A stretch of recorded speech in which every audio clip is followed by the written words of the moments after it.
Break के बाद एक बार फिर सभी का स्वागत है। वकीलों के लिए कैबिनेट के फैसले पर झारखंड स्टेट बार काउंसिल से सवाल उठाए हैं। बार काउंसिल के अध्यक्ष ने तीनों स्कीम में संशोधन की मांग की है। उन्होंने कहा है कि मौजूदा हालत में स्वास्थ्य बीमा और स्टाइपेंड की स्कीम लागू करना संभव नहीं है। देखिए रिपोर्ट। कैबिनेट के फैसले पर बार काउंसिल के सवाल, वकीलों के लिए तीनों फैसले पर उठाए सवाल। वकीलों के लिए हेमंत सोरेन कैबिनेट ने 3 फैसले लिए हैं। इनमें स्वास्थ्य बीमा, स्टाइपेंड और पेंशन शामिल है। लेकिन झारखंड स्टेट बार काउंसिल ने तीनों फैसले पर सवाल उठाए हैं। वकीलों के लिए 5 लाख की मेडिकल बीमा को कैबिनेट की मंजूरी। झारखंड स्टेट बार काउंसिल ने उठाए सवाल। झारखंड में 33,602 निबंधित वकील। सरकार ने 9 करोड़ की राशि की है स्वीकृत। एक वकील के लिए 6,000 रुपए की राशि, यानी सिर्फ 15,000 वकीलों के लिए राशि। बाकी वकीलों का कैसे होगा स्वास्थ्य बीमा? कैसे लागू होगी स्वास्थ्य बीमा की ये योजना? तो उसमें 6,000 प्रत्येक लॉयर पर 9 करोड़ रुपया दिया गया।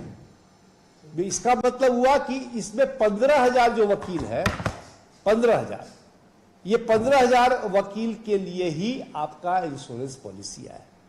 तो 15,000 वकील के लिए आया है। हमारे यहाँ कम से कम 35,000 तो एनरोल्ड है।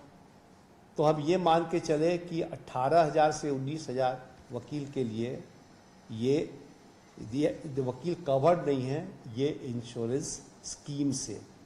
सरकार ने नव नामांकित अधिवक्ताओं को हर महीने 5,000 रुपए स्टाइपेंड देने का फैसला लिया है। लेकिन स्टेट बार काउंसिल के अध्यक्ष राजेंद्र कृष्ण ने इस पर भी सवाल उठाए हैं। नव नामांकित अधिवक्ताओं को हर महीने 5,000 रुपए stipend. Jharkhand state bar council के अध्यक्ष ने उठाए सवाल। फिलहाल स्टेट बार काउंसिल 1,000 रुपए देती है। सरकार ने स्टाइपेंड बढ़ाकर 5,000 रुपए कर दी।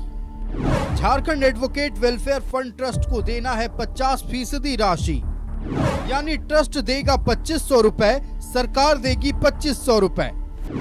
ट्रस्ट के पास फंड नहीं, कहां से 2,500 रुपए देगा? फंड के अभाव में ट्रस्ट के पास करीब 200 डेथ क्लेम पेंडिंग। जहां पर अभी हम लोग 1,000 प्रॉपर नहीं दे पा रहे हैं, तो वो आप आ गए कि 2,500 देंगे, तो 2,500 काउंसिल देगी, तब 2,500 स्टेट गवर्नमेंट देगी। तो काउंसिल नहीं दे पाएगी तो फिर कैसे होगा? फिर तो वो पैसा वैसी का वैसी रखा रह जाएगा। इसमें था कि अगर सरकार को देना ही था 5,000, ये एक अच्छी बात है, देना भी चाहिए, हम भी चाहते हैं। हम तो चाहते हैं कम से कम इतना मिले कि हमारे नए अधिवक्ता सस्टेन कर जाए 3 साल से 5 साल तक। लेकिन सरकार ही ये बर्डन ले लेना, काउंसिल दे नहीं पाएगा। हेमंत कैबिनेट ने 65 साल से ज्यादा उम्र के वकीलों के पेंशन की राशि दोगुनी कर दी है। कैबिनेट ने 14,000 रुपए पेंशन देने के प्रस्ताव पर मुहर लगाई है। लेकिन झारखंड स्टेट बार काउंसिल का सवाल है कि पेंशन स्कीम सिर्फ 2024-25 के लिए है, यानी इस साल तो वकीलों को 14,000 रुपए पेंशन मिल जाएंगी, लेकिन आगे के सालों में क्या होगा ये साफ नहीं है। पेंशन स्कीम या जितना भी स्कीम है, मेनली पेंशन पर मारा है। ये एक फाइनेंशियल ईयर के लिए। कौन सा फाइनेंशियल ईयर? 24-25। सर 24-25 में हम लोग सितंबर में हैं, अक्टूबर, नवंबर, दिसंबर, 5-6 महीना बचा हुआ है। तो 6 महीना के बाद क्या होगा?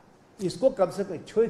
अगर किसी भी हमारे वकील भाई को पेंशन मिल रहा है, उनको आप डबल दे रहे हैं, इस फाइनेंशियल ईयर के बाद उनका जो 14,000 है वो घट के 7,000 हो जाएगा, तो बेचारा को बहुत खराब लगेगा। इसलिए इसको एक किया जाए, प्रत्येक वर्ष डिसीजन जो लिया जाए वो डिसीजन आना चाहिए प्रत्येक वर्ष इसका जो भी पेंशन आपका जा रहा है उतना ही पेंशन प्रत्येक वर्ष झारखंड सरकार ट्रस्टी कमेटी को ट्रांसफर करे। झारखंड स्टेट बार काउंसिल ने कहा है कि जनवरी 2023 में वकीलों से मुलाकात के दौरान हेमंत सरकार ने कई आश्वासन दिए थे, लेकिन अब करीब 1.5 साल बाद जब चुनाव की घोषणा होने वाली है तब कुछ फैसले लिए गए।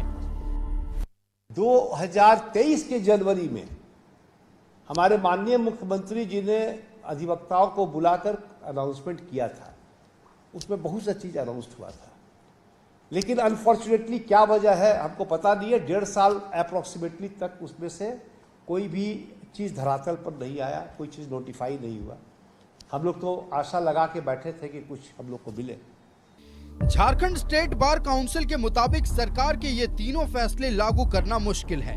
ऐसे में काउंसिल ने सरकार से इनमें संशोधन की मांग की है। न्यूज़ 11 भारत के लिए रांची से मोहम्मद।